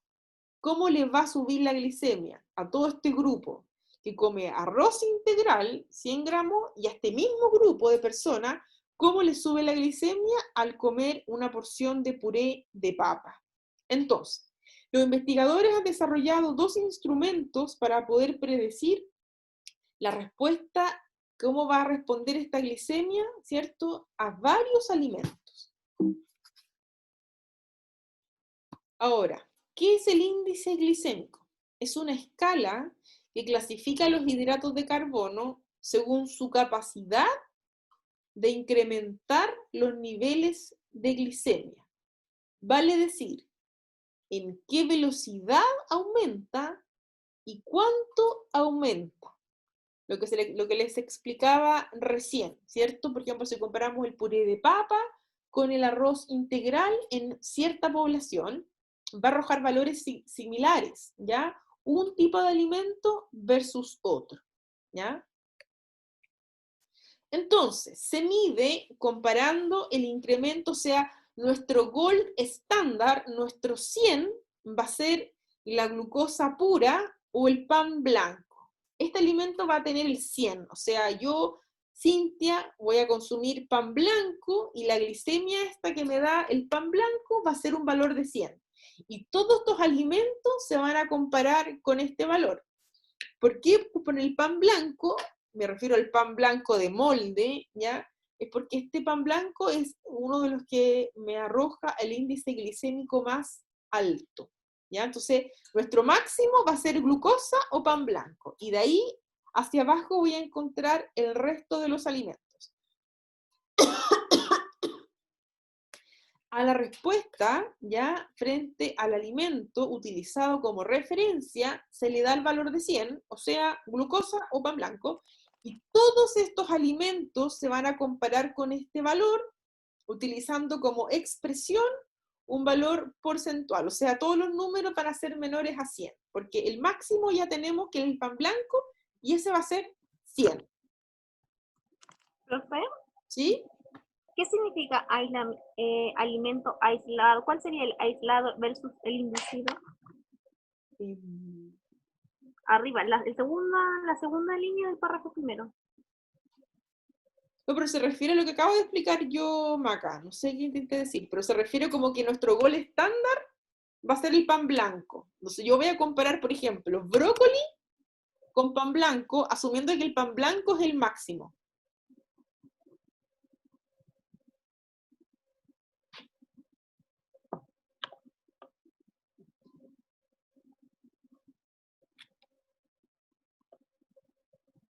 Eso, el pan blanco es 100, o sea, Sí. es el valor de 100. Claro, ese va a ser nuestro gol de estándar, nuestro máximo. Y todo el resto de los alimentos yo los voy a comparar junto con el pan blanco, con un pan blanco 100, entonces todos los alimentos, el resto va a ser menos que eso, porque la glucosa pura o el pan blanco van a ser el máximo. Profe, pero entonces el alimento aislado ahí sería el brócoli. Es que el alimento de referencia sería el pan blanco, claro, y el aislado sería el que yo comparo con este otro.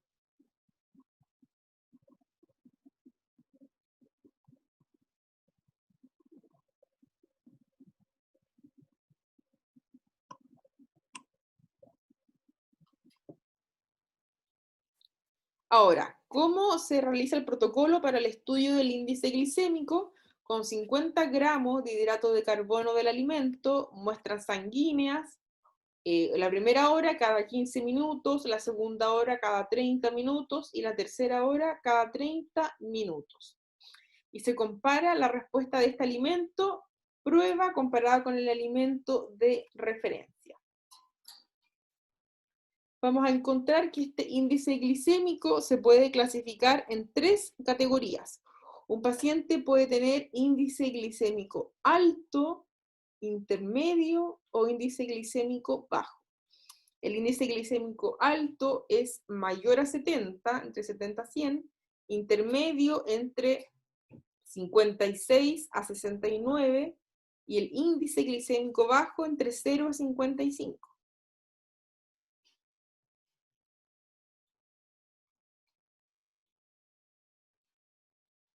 Acá tenemos una tabla del índice glicémico.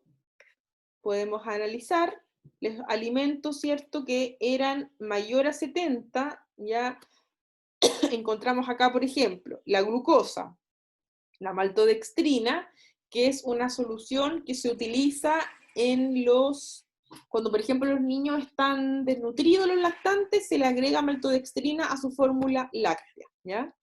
También tenemos acá alto índice glicémico, el pan marraqueta, la zanahoria, el natur, cereal Choco Crispies, puré instantáneo, cornflakes, galletas de agua, el Gatorade, papas fritas, cereales refinados con azúcar, nachos, sandía, M&M, galletas dulces, arroz blanco, pan blanco, tortillas de maíz, bebida Fanta, ñoquis, piña sin azúcar. Ahora, índice glicémico intermedio. Encontramos acá el azúcar, el melón, beterragas, la Coca-Cola, el helado, el pampita, palomitas de maíz, el choclo, la mermelada, el arroz integral, kiwi, y los alimentos de índice glicémico bajo. Encontramos acá la avena, ya el durazno, jugo de manzana, yogur light, garbanzos, porotos, lentejas, pasta integral, guindas, tomate, champiñones, etc. ¿Se fijan que los alimentos que tienen índice glicémico mayor son los alimentos más refinados? Sí, son como todos los procesados. Sí, exacto, los alimentos más procesados, y ahí van bajando entre sí. Ahora, otro punto, que los van a ver alimentos que van a tener menor índice glicémico, por ejemplo, las legumbres, pastas, versus el arroz blanco y las papas, que van a tener mayor índice glicémico. Según la técnica de procesamiento, también hay algunos valores levemente distintos. Por ejemplo, la avena tradicional tiene 51 y la avena instantánea tiene un índice glicémico de 66. O sea, también los altamente procesados van a tener mayor índice glicémico. No es lo mismo también cuando yo consumo una pasta convencional, una pasta con vegetales fortificada, pero que hemos comprobado que esté fortificada, o también la pasta con fibra, ¿ya? Obviamente que la pasta con fibra va a tener menor índice glicémico. Profe, y en ese caso la que tiene vegetales queda como intermedia. Es que depende, va a entrar ahí con qué alimentos yo, ya sea que lo mezcle, que sea fortificado con vegetales, ya va a tener otra composición nutricional, ya sea más fibra, más alta en antioxidantes, lo mismo que la fibra, eso también va a modificar el índice glicémico del alimento. Okay. También según las técnicas culinarias, por ejemplo, si la pasta está al dente, va a tener un índice glicémico de 44, mientras que la pasta sobrecocida, o sea, si alguien la olvidó y la dejó, ¿cierto?, más de 12, 15 minutos, sobrecocida, va a tener un índice glicémico más alto. La cocción suaviza estos gránulos de almidón, lo que a su vez facilita su digestión. Eso es el punto. En el fondo, cuando la pasta está al dente, mi organismo tiene que trabajar más para degradarla, mientras que si la pasta está sobrecocida, mi organismo lo tiene más fácil, ya sea la digestión y la absorción del mismo. Profesora, ¿Profe? sucede también, profe. No, dale, no. Ya, es que sucede también con el arroz, porque igual el arroz es cuando es demasiado cocido. Claro, también podría suceder lo mismo con el arroz, pero en el caso del arroz, si yo comparo arroz blanco y el arroz integral, ahí tengo diferencias abismantes, ¿ya? El Claro, arroz claro. blanco va a ser mucho más, índice glicémico mucho mayor que el arroz integral. Ahora, si yo comparo también el arroz blanco, también no tan cocido como versus el arroz súper cocido, también va a estar más fácil que su digestión y absorción en el que está sobrecocido. Entonces, profesora, pero lo que se refiere es que el índice glicémico aumentó, es porque hay monosacáridos, o sea, en la pasta al dente no hay, o sea, sigue habiendo disacáridos, ¿cómo es la...? Es por lo que dice acá Noé, que la cocción suaviza los gránulos de almidón, lo que facilita su digestión. En el fondo es menos trabajo para el organismo, ya sea de digestión y de absorción, porque la pasta ya se encuentra, entre comillas, ya más digerida por la cocción que tuvo más tiempo del normal. O sea, por eso se ha degradado algunos enlaces, supongo que del polisacárido, en este caso de almidón. Claro, está Eso como supongo. más fácil, y si la digestión se hace más fácil, también se hace más rápido. Si se hace más rápido, también aumenta el índice glicémico del alimento. Marjorie. Lo que pasa es que también he escuchado que ahora mucha gente con el tema del arroz también ahora lo está lavando, como con la idea de sacarle el almidón antes de cocerlo. Y quería saber si eso como que tiene alguna relación en verdad o solamente es el tema de la cocción. Sí, también tiene cierta relación. Ahora, ¿en qué medida se perderá el almidón? Eso ahí yo lo desconozco, Marjorie. Pero sí se pierde cierto porcentaje. Yo creo que no debe ser, no más allá del 15%. Pero igual sirve. No es que en el fondo le vamos a sacar todo el almidón al arroz, no. Pero sí hay cierta cantidad del arroz que pasa si yo lo remojo, si lo lavo antes de cocinarlo. Ah, ok, gracias, profe. También lo que explicábamos recién. Entonces aquí siempre preferirlo al dente, porque si yo le pongo a este alimento muy cocido va a tener un índice glicémico mayor. Pero igual, si uno come cocido, igual, o sea, igual no, ¿en qué favorece a nosotros? O sea, por la digestión, pero al aumentar el índice glicémico, ¿eso desfavorece a nuestro cuerpo? Exacto, porque mi organismo trabaja menos y me va a dar un índice glicémico mayor que si yo lo consumiera al dente. Ahora, como tengo un índice glicémico mayor, voy a tener que secretar más insulina para bajar esa glicemia tan alta que me dejó esta pasta sobrecocida. ¿A eso se refiere? Por ejemplo, me puede dar una glicemia, no sé, lo que le explicaba recién, 100. ¿Ya? Mientras que si la consumo sobrecocida me puede dar 100 o 140, por dar un número ejemplo al azar. Entonces, por lo tanto, mi páncreas va a tener que secretar mayor cantidad de insulina para bajar esa mayor cantidad de glicemia que tengo en sangre. Entonces, en el fondo, a la larga, no me hace bien a mi organismo. O sea, ¿le estoy dando más trabajo? Pero O metabólicamente no me hace bien, porque le estoy dando menos trabajo al aparato digestivo para que degrade y absorba, y más trabajo al páncreas para que secrete mayor cantidad de insulina para que logre bajar esa glicemia que me dio esa alimento. claro. Ahora, la fibra aumenta la viscosidad del contenido intestinal, lo que disminuye la velocidad de la acción enzimática sobre el almidón. Entonces, mientras que tengo un alimento como la manzana, como tiene harta fibra, si la comparo con un cornflakes, que el cornflakes no tiene nada de fibra, además tiene azúcar, ¿ya? Tiene un IgE de 84. Entonces, la fibra va a aumentar la viscosidad de este contenido intestinal, lo que a su vez disminuye la velocidad de la acción enzimática sobre el almidón. Entonces, también la fibra, los alimentos con harta fibra van a tener un IgE más bajo que los que son nulos en fibra. Ahora, agregando fibra, no es lo mismo, ¿cierto? La pasta hervida solo con salsa de tomate que la pasta hervida con verduras salteadas. Va a pasar lo mismo que dice acá. La fibra aumenta la viscosidad del contenido intestinal, lo que a su vez disminuye la velocidad de la acción enzimática sobre el almidón. Mientras que, por ejemplo, con el cornflakes, esta velocidad de la acción enzimática es muy rápida porque yo no tengo fibra, actúa todo muy rápido, por lo tanto después tengo una glicemia muy alta.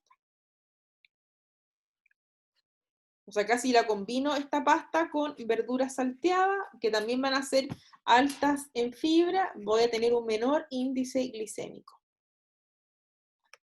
Ahora, vamos a armar grupos, chiquillos, para que despierten los que están durmiendo. Ya, voy a ver si me funciona esto. Ustedes me tienen que decir. Voy a hacer parejas al azar. Como somos 11. ¿Quién llegó recién? La Judith. Judith, bienvenida. Vamos a hacer Gracias, profe. Vamos a hacer grupos de 3. Díganme ustedes si funciona. Ya, yo voy a hacerlo aquí. Ahí voy a dejar de grabar. A grabar, ya. Ya, profe, aviso que esto no es nada elaborado, fue lo que pudimos hacer en este tiempo. Ya. Ya. Ya. Vamos a empezar hablando de que el índice glicémico es un parámetro que indica el impacto agudo de los carbohidratos en un alimento sobre el nivel de glucosa en la sangre. Y esto aquí influye mucho el tipo de carbohidrato que se ingiere. Y también es importante mencionar que, como dijimos también en la clase, el índice glicémico bajo ayuda a los diabéticos porque también mejora la resistencia a la insulina. Aquí también queremos como englobar lo que es la diabetes mellitus tipo 2, que es un desorden crónico porque algo como que afecta al metabolismo de los carbohidratos, y aquí como que la dieta influye directamente en la mejora de esta diabetes. Entonces, en este estudio que nosotros nos tocó analizar, teníamos como unos productos que eran base de pseudo cereales, que era el amaranto, la quinoa y el tarwi, que también es una legumbre, perdón, y se quiso realizar o crear un producto en base a esto para poder comparar los índices glicémicos.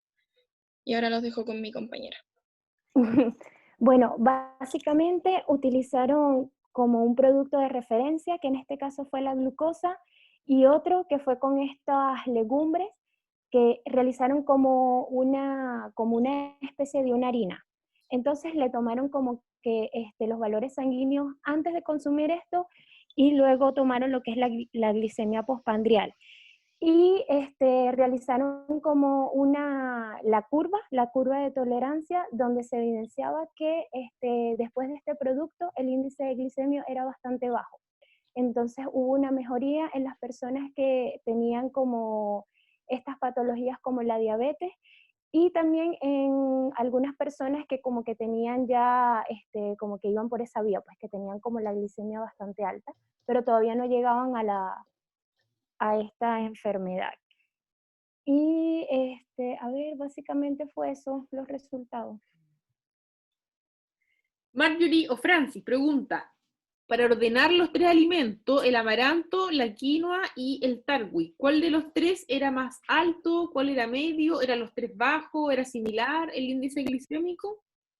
Era similar en el amaranto y la quinoa, pero el tarwi era más bajo, o sea, no es que era más bajo, sino que tenía menos carbohidratos. Y en el caso creo que era, lo que pasa es que ninguno de los 3 los conozco, pero creo que era la quinoa, que era como una legumbre que tenía, era más fibra. Ya. Entonces como que no, era muy insignificativo lo que aumentaba. Sí, y lo otro también que quería agregar, que el tarwi es de proteína de soya, el amaranto también tiene una fuente de proteína, la quinoa igual, pero ninguno de estos tiene proteína de gluten, a diferencia como de las harinas de trigo, de cebada. Entonces esto también como que hacía una diferencia súper grande en el tipo como de fibra que tenían, y que el tarwi también controla la diabetes y las enfermedades renales, como por sí mismo, como esta legumbre. Claro, como beneficio. ¿En general los 3 tenían índice glicémico bajo o medio? Bajo. ¿Los 3? Sí. Ya. Gracias, chiquillas. Grupo de Ana María y Vale. Ya, profe, disculpe, antes que pasen al grupo, ¿pero son cereales o son legumbres? Son pseudo cereales, pero cada uno, por ejemplo, el tarwi era igual calificado como una legumbre. No así la quinoa o el amaranto. Lo que pasa es que la quinoa también se le llama un pseudo cereal porque tiene propiedades de cereal, pero además es alto en proteína. Muy alto en proteína, incluso de aminoácidos esenciales. Entonces están como ahí entre cereal, legumbre, porque son altos en hidrato de carbono, pero a su vez no tienen gluten. Entonces tienen una composición distinta a los cereales que estamos acostumbrados a manejar, que son el otro grupo de las harinas, el pan, las pastas, etc. Entonces son como pseudo cereales. ¿Y en qué grupo quedan entonces de lo que me estudió? En el primer ¿El de nivel, las proteínas? en El primer nivel ya. el de El cereal. cereal. Ya. Listo. Bueno, nosotras hicimos, nos tocó la lectura de las dietas modificadas en carbohidratos, implicaciones fisiológicas. Prácticamente lo que trata el artículo es de comprobar con estudios anteriores si es beneficioso restringir mucho los carbohidratos en en las dietas o no.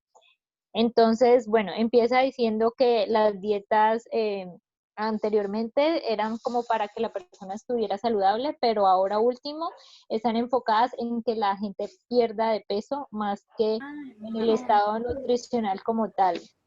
Y estas dietas que se han puesto así como de moda generan como días de ayunos o restricción de grupos de alimentos completos, entonces son como muy, o sea, como exageradas. También dice que la industria de alimentos ha empezado a crear alimentos modificados pues para cumplir con estas dietas como alimentos sin gluten o alimentos bajos en carbohidratos y todas estas cuestiones. Entonces hay una controversia de que si es beneficioso a nivel fisiológico restringir tanto los carbohidratos, porque normalmente se recomienda de un 50 a un 60% de carbohidratos en la dieta, pero ahora se están preguntando si eso es demasiado porque las personas están abusando de los carbohidratos y están generando enfermedades crónicas. Entonces hablaban, por ejemplo, un estudio en Costa Rica, ¿era, vale? Espérenme, yo veo. Ay, sí, en Costa Rica. En Costa Rica, donde decía que ellos consumían casi 60% de carbohidratos y que no solo carbohidratos como saludables, sino que consumían más del 15% en carbohidratos simples, donde la recomendación es menos del 10%. Y también decían que en Costa Rica el nivel de fibra era súper bajo, que la recomendación eran 25 gramos y que ellos ni siquiera alcanzaban los 25 gramos. Entonces, esos carbohidratos que ellos estaban consumiendo o que están consumiendo son bajos en fibra, por lo cual, pues, es una dieta alta en carbohidratos no muy recomendable. Y después hablan del índice glicémico que depende de cómo se prepare el alimento, de la combinación, o sea, con qué otro alimento se combine o de cómo se procesa el alimento. Y decían que el índice glicémico determina la tolerancia de los individuos a los carbohidratos. Entonces, esta tolerancia puede afectar la resistencia en la insulina y la resistencia en la insulina puede generar alteraciones en el metabolismo y esto puede generar enfermedades crónicas. Entonces, resumiendo, hacen el análisis de varios estudios donde a unas personas se les da comida con bajo índice glicémico y detectan que es beneficioso para las personas con diabetes tipo 2, pero que no hay suficiente evidencia científica que demuestre que sea beneficioso en el largo plazo. O sea, que ese tipo de dieta y esos beneficios se puedan mantener ya después de que estas personas salgan de este estudio. Y también otro estudio demostró que las dietas altas en índice glucémico aumentan el apetito. Entonces, como que es bueno tener bajo índice glicémico en la dieta, pero de todas formas tienen que ser algo que se pueda generar en el largo plazo, o sea, no muy restrictivo. Y terminaba con el estudio diciendo que las dietas bajas en índice glicémico, pues efectivamente generan indicadores clínicos y antropométricos bajos, como si mejorara, pero también como que se contradice al final o ponen como una contraparte donde dice que las dietas deben ser como equilibradas, que la restricción de los carbohidratos no es tan buena porque las dietas muy bajas en carbohidratos hacen que las personas hagan un consumo mayor de proteínas y de grasas y que eso puede afectar, ya que ellos hicieron otro estudio donde se le daban a las personas a un grupo como 30 gramos de carbohidrato por día y en ese estudio descubrieron que disminuían los triglicéridos, pero no otros tipos de lípidos, ni a comparación con el otro grupo que les dieron carbohidratos normal, tampoco hubo mucha diferencia, o sea, como que los dos grupos bajaron de peso. Y de hecho las personas que consumieron 30 carbohidratos por día, algunas sufrieron algunos dolores, 2 pacientes murieron y eso ocasionó que la glucosa disponible en el organismo disminuyera mucho y entonces el organismo tenía que usar otros nutrientes como fuente de energía, como proteína, lípidos, y esto no era suficiente, a pesar de que hubiera habido como un exceso de proteínas, igual no estaban disponibles para el cuerpo para utilizarlas tan fácil como fuente de energía. Entonces decía que eso aumentaba los niveles de nitrógeno ureico. Y por último, el que realizó el artículo dice que lo importante es que la persona siga una dieta después de ser examinada por una persona profesional, por un médico, y que esta persona, este médico, ahí hablan de médico, pero puede ser también un nutricionista, tenga un uso discrecional de la dieta, o sea, como que saber a quién sí restringirle mucho y hasta dónde y a qué tipo de paciente no. Y que también le tiene que decir al paciente claramente cuáles son los efectos secundarios que va a tener, porque uno de los efectos secundarios era que tanto iba a bajar masa grasa como masa de musculatura. Y bueno, todo esto de que se le iban a aumentar los niveles de nitrógeno ureico y toda la cuestión. Entonces, finalmente dicen que más que modificar o restringir mucho los carbohidratos, lo que se tenía que perseguir con una dieta era que la persona fuera saludable para prevenir estas enfermedades y estos trastornos. Y ya eso era. Muy bien, Ana María, se pasó su resumen, ¿qué quiere que le diga? ¿Ya? Solo agregar algo súper chiquitito que tiene que ver con el consumo de lo que usted lo mencionó, de alimentos que tienen índice glicémico alto. Eso es verdad lo que usted mencionó en el estudio, cuando las personas, por ejemplo, consumen puré de papa o pan blanco, tienen una glicemia tan alta que secretan tanta insulina que después les da hambre muy rápido. Y si eso se repite en el día, yo voy a comer más veces. Y si yo sigo comiendo alimentos con índice glicémico alto, voy a seguir con esta cascada, ¿cierto? Sin acabar, con alimentos muy refinados, me da hambre muy rápido y me pongo obeso, tengo resistencia a insulina y todo lo que eso significa, ¿ya? Lo otro también que era muy importante era el tema de que ellos consumían muy poca fibra y mucho hidrato de carbono simple, lo mismo, una mala mezcla que nos lleva también a enfermedades crónicas no transmisibles, ¿ya?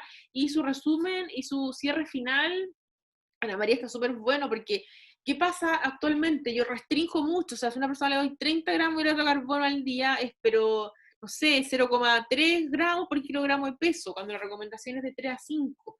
¿Qué pasa con dietas muy restrictivas, o que yo digo, ya, me voy al extremo, le quito el carbohidrato, le doy solo proteína y grasa? Es difícil de mantener en el tiempo, de generar un hábito con ese tipo de alimentación, ¿ya?